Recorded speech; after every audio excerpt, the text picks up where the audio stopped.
स्वर्गपुरी में भी उन देवों के अंदर जब भगवान के जन्म होता है तो वह सौधर्म इंद्र भी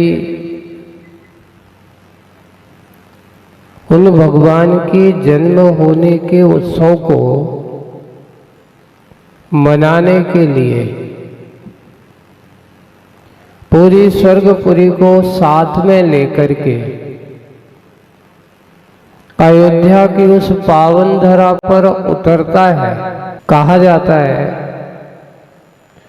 कि ऐसा लग रहा है, प्रतिष्ठा पाठों आदि में लिखा है, और महोत्सव की उसकी उस स्थिति और उसकी उस भक्ति को देखते हुए, अभी जबकि वो बालक है, लेकिन तीर्थंकर प्रकृति का एकमात्र इतना पुण्य, इतना प्रभाव है कि तीर्थंकर प्रकृति की सत्ता का धारी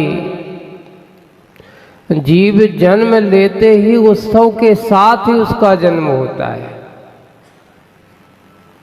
उसकी महिमा अचिंत्य होती है। इसलिए कहा गया कि सबसे ज्यादा पुण्य प्रकृति, अगर नाम कर्म की कोई पुण्य प्रकृति है तो वो है तीर्थंकर प्रकृति। और ये तीर्थंकर प्रकृति ऐसी है कि तीनों लोकों में, आचार्य श्री का कहना होता था कि ये तीर्थंकर प्रकृति तीनों लोकों में तहलका मचा देती है। क्या कर देती है? सारे के सारे ऊर्ध्वलोक से लेकर के अधोलोक तक जब ऐसी प्रकृति का धारी जन्म लेता है तो कुछ क्षण के लिए नरक में भी शांति का अनुभव होने लगता है। स्वर्गपुरी भी उतर करके नीचे आ जाती है और मनुष्य तो ऐसे उस जीव के उत्सव में ऐसे तत्पर हो जाते हैं जिसके बारे में कहना क्या। तो वहां कल्पना की है कि लगता है कि अयोध्या नगरी अब मनुष्यों की नगरी नहीं रही। कैसी नगरी हो गई? ऐसा लग रहा है कि पूरी की पूरी स्वर्गपुरी उतर करके देवतागण जय हो, धन्य है ऐसे पुण्य प्रकृति वाले जीव की, और उसकी महिमा को गुणगान गाते हैं। एक नाम कर्म की प्रकृति में इतनी क्षमता है, एक नाम कर्म की प्रकृति की सत्ताधारी उस जीव के अंदर इतनी क्षमता है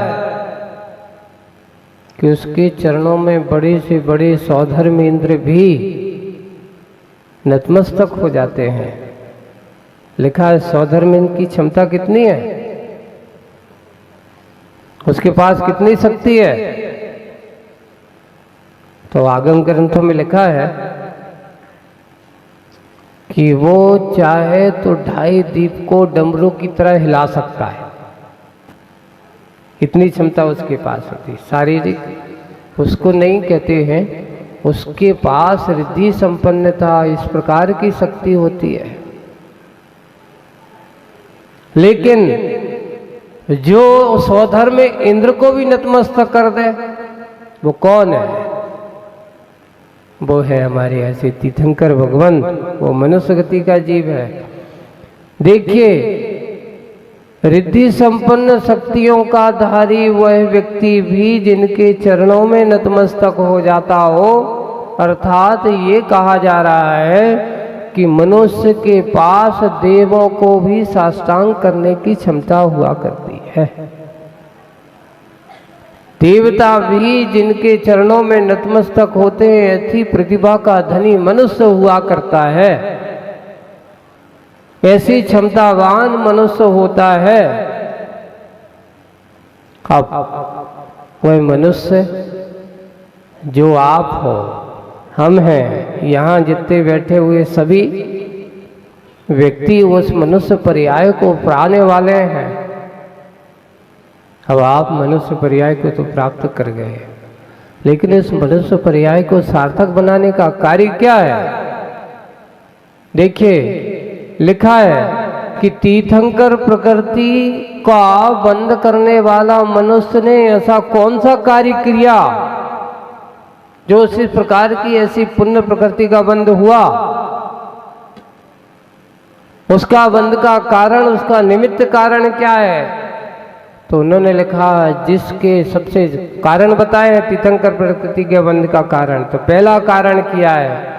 जो सदा अपने सच्चे देव शास्त्र गुरु के प्रति आस्थावान रखता है, उन पर आस्था और विश्वास रखता है, ऐसा प्रकृति वाला, स्वभाव वाला, जो सदा हमेशा साधु मुनिराजों की सेवा में तत्पर रहता है, ऐसा स्वभाव वाला। तीसरा कारण बताया है जो हमेशा सबके प्रति प्रेम भाव का भाव रखता हो, किसी के प्रति ईर्षा भाव नहीं रखता हो, ऐसा प्रकृति वाला। और कारण बताए कि जो हमेशा परोपकार के कार्य में तत्पर रहता हो, हंसाता जो औरों को वही खुशियां मनाता है, रुलाता जो औरों को वही गमगीन हो जाता है।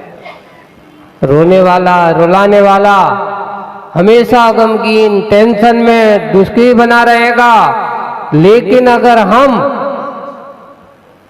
अगर किसी को हंसा सकते हैं, किसी को प्रसन्न कर सकते हैं, हमेशा एक ही भाव रहना चाहिए, प्रसन्नता के भाव रखो, लोगों को खुशियां दो। तीर्थंकर प्रकृति के सत्ता वाला जहां भी जाता है, वहां अगर किसी को कष्ट होता है तो उसको कष्ट सहन नहीं होता। एक कहानी आपको सुना, पार्श्वनाथ के जीव की कहानी। आपके पार्श्वनाथ कुमार को अगर कोई आसपास कष्ट में, किसी प्रकार का कोई कष्ट में है और उसकी पीड़ा को देखते ही उनके अंदर संवेदना होती कि लगता है क्या हो रहा है। जैसे कि अपने यहाँ मिलता है कि पार्श्वनाथ कुमार एक दिन विचरण कर रहे हैं और रास्ते में जाते हुए उन्होंने क्या देखा, एक तपस्वी पंचाग्नि तप रहा है और उसने उस पंचाग्नि तप को तपते हुए बहुत सारी लकड़ियों का ढेर, एक लकड़ी उसमें आग में लगा दी है। वो लकड़ी पोली है, उस लकड़ी के अंदर एक नाग और एक नागिन दोनों हैं। अब हुआ है कि आग के संयोग से जैसे ही लकड़ी जलती है और जलते समय भी दोनों नाग नागिन भी उसमें जलते हुए तड़प रहे हैं और उनकी पीड़ा को देख करके पार्थ कुमार के अंदर पीड़ा होती, ओहो क्या कर रहे हो। देखिए एक और है, जब उन्हें कहीं ऐसा वातावरण होता है तो तीर्थंकर प्रकृति के सत्ताधारी ऐसे पास पर जन्म से अवधि ज्ञानी थे। उन्होंने देखा ओ इसमें तो जीव है, जाकर के उस तापस से कहते हैं भाई क्या कर रहे हो। वो कहता है क्या है, मैं अपना तप कर रहा हूं। बोले कि इस लकड़ी में जीव है, इसको तुमने कैसे जाना कि जीव है, आप तो इसको अलग करो जल्दी। उसने जाकर के और उसको दिखाया, देखते ही उसमें से दोनों नाग और नागिन बाहर निकलते हैं, जलने के कारण से तड़पते हैं। उनको धर्म ध्यान कराते हैं, उनको आत्मबोध कराते हैं, उनको मरण को उससे बचा नहीं पाए, लेकिन उनका आत्म संबोधन, उनको आत्म ध्यान कराने के कारण से देखिए वही जीव विकट परिस्थिति में साथ देता है। जाकर के मर करके भी दोनों क्या होते हैं, धर्मेंद्र और पद्मावती होते हैं। जब भगवान के ऊपर उपसर्ग हुआ, किसने किया, संवर्त देव ने, यानी उनके भाई जिसका नाम कमठ था, कमठ के जीव ने उनके ऊपर उपसर्ग किया। और उपसर्ग के समय जिसने उनके ऊपर का उपसर्ग दूर किया था, आज उनके ऊपर उपसर्ग आया है, तो वे दोनों जीव तत्पर हो जाते कि मेरे स्वामी के ऊपर क्या आ रहा है, उपसर्ग आ रहा है। दोनों आकर के उनके उपसर्ग को निवारण करते हैं। आज हम किसी के ऊपर परोपकार करते हैं तो परोपकार का बदला परोपकार के रूप में ही मिलता है। अगर हम अच्छा करते हैं तो अच्छे के रूप में ही हमें मिलता है, और अगर हम किसी का अगर बुरा करते हैं तो तुम कहो कि मेरा अच्छा होगा, कभी अच्छा नहीं होगा। अगर हम किसी का बुरा करते हैं तो पहले बुरा हमारा भी होगा। अगर हम किसी का अहित करते हैं तो सबसे पहले हमारा भी अहित होगा, ये निश्चित है।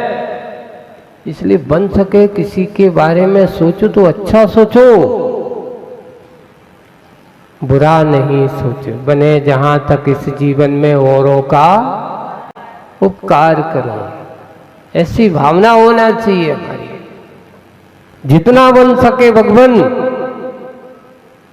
मेरे पास धन है, मेरे पास द्रव्य है, मेरे पास पैसा है, मेरे पास शारीरिक क्षमता है, तो बन सके तो इस क्षमता को, इस तन और धन और मन को अच्छे से लगा करके परोपकार के भावनाओं में लगा देना चाहिए। जितना जितना हम परोपकार की भावना में अपने जीवन को लगाते हैं, समझ लेना उतना उतना ही हमारा उद्धार और कल्याण होता चला जाता है। आज ये उद्धार की परंपरा और उपकार का कार्य हमारे साथ हो रहा है, हम सबके साथ हो रहा है। कैसे हो रहा है? देखिए, सबसे बड़ा उपकार तो हमारा ये हो गया कि ये भगवान मेरे ऊपर इस भाव में मेरे कि कम से कम इस भाव में मुझे मनुष्य भाव रूपी पर्याय मिल गई है। आयु कर्म का उपकार है कि मनुष्य पर्याय मुझे मिल गई है। अब इसका उपकार का बदला हम उपकार में ही लगाएं, उद्धार करने में लगा लें। अगर हमने इस भाव को उद्धार में लगा लिया तो तुम्हारा उपकार हो जाएगा, और नहीं है तो उद्धार की जिंदगी दूसरों को करते करते चले गए। हमने क्या जिया? उपकारमय जीवन जिया कि उद्धारमय जीवन जिया। एक बार किसी ने पूछा कि ये बताओ, जब हम किसी से लेते हैं तो उसको देते हैं, है ना? ये तो नीति है। अगर तुमने लिया है तो तुम्हें तो एक दिन देना पड़ेगा। भाई ऐसा लेना क्यों जो देना पड़े? महाराज नहीं चलेंगे तो व्यवहार कैसे चलेगा? संसार है, एक दूसरे को तो करना ही पड़ता है। बंधुओं, जब तक तुम दूसरों की कर्तापन बनकर के जीवन जीते रहोगे, जब तक तुम्हारा उद्धार होने वाला नहीं है। आपको उद्धार से करना है तो दूसरों की कर्ता मत बनो, बनो तो अपने आप की कर्ता बनो। दूसरों के स्वामी मत बनो, बनो तो अपने आप के स्वामी बनो। आज ये हो रहा है कि हम दूसरों के कर्ता बनना चाहते हैं, स्वयं के कर्ता नहीं बनना चाहते हैं। दूसरों के स्वामी बनना चाहते हैं, स्वयं के स्वामी नहीं बनना चाहते। हम जिनकी आराधना करते हैं, हे भगवान आप तीन लोक के स्वामी हो। कभी भगवान ने कहा कि मैं तीन लोक के स्वामी हूं? आपने उनसे कहा कि भगवान आप तीन लोक के स्वामी हो। क्यों? क्योंकि मैंने आपकी स्वामित्वता को, मैंने आपकी दासता को स्वीकार कर लिया है भगवान। क्योंकि इस संसार में कोई आप जैसा नहीं है, और आप जैसा वितरागी अगर कोई है तो सिर्फ आप ही हो, इसके अलावा मुझे और कोई दूसरा। क्योंकि संसार में सब अपने अपने सुख को रोवे पिता पुत्र द्वारा, यही नीति है। आप अपने आप को देखना है। इसलिए भगवान आप तीन लोक के स्वामी हैं, पर आपने अपने मुख से कभी नहीं कहा। अभी तो कहते मैं तो अपने आप का स्वामी हूं, अब लोग कुछ भी माने। हमेशा इस कार्य को करते रहना। एक बहुत अच्छा प्रसंग है, कुंडलपुर का है, पूज्य आचार्य भगवान के सामने का। आचार्य जी के पास आप जब अभी महोत्सव के समय बहुत सारे लोग आए, इतने सारे चारों तरफ से, जहाँ से जाओ वहाँ से, यहाँ से जाओ वहाँ से। अब व्यवस्था कर रहे थे, व्यवस्था करते समय एक श्रावक उसको बार बार कह के भैया भी थोड़ी सी आचार्य सी विश्राम, अभी थोड़ी दूर बाद आना। तो वो क्या कहता है बड़ी जोर से, हम इतनी दूर से आए हैं सिर्फ आचार्य जी के दर्शन करने के लिए। तो आचार्य जी की बात कान में उसकी पड़ गई। देखिए, क्योंकि वो हमारे गुरु महाराज हैं। गुरु महाराज अपने मुख से ये नहीं कहता कि मैं तुम्हारा गुरु हूं, लेकिन शिष्य कहता है कि नहीं, आप तो मेरे गुरु। अब वहां पर जब आचार्य जी ने सुना और सुन करके कहते हैं भाई देखो, किसी को मना तो करना अपने बस का काम है ही नहीं, कैसे हम कहें कि तुम नहीं जाओ। लेकिन व्यवस्था, अनुकूलता बनाना पड़ती है। लोगों को दर्शन देने के पहले भी हमें अपने आप की दर्शन करना चाहिए। देखिए, बहुत बड़ी मार्मिक बात है कि उसने अपने अंदर के गुरुत्व को, यानी आपको गुरु के स्वरूप में देख करके उसकी आस्था, उसने आपसे अपने अंदर का वास्ता बना करके रखा है। उसका अधिकार है, मैं इतनी दूर से आया हूं। आचार्य जी कहते हैं देखो वो क्या कह रहा है, मैं इतनी दूर से आया हूं, दर्शन करने आया हूं। अब आप उससे कहते हो भले आओ, चलो जाओ, नहीं मिलेंगे, ऐसा कह नहीं सकते हो। क्यों? उसका भी एक अपनी आस्था है, उसकी अपनी एक श्रद्धा है, उसकी श्रद्धा का भी सम्मान करना होगा। इसलिए कभी किसी पर ऐसा नहीं कहना। हाँ, उससे ये जरूर कह सकते हो कि भाई बहुत अच्छा, आपने ऐसा कार्य, ऐसे भाव लेकर के आए हो, अच्छा कार्य किया है, बस थोड़ा सा संयम रखो। उसको ऐसा कह, थोड़ा सा क्या रखो, संयम रखो, और अच्छे से भक्ति करते चले जाएं। इसी से ही आत्म कल्याण होगा। बोलिए आचार्य गुरुवर श्री विद्यासागर जी महाराज।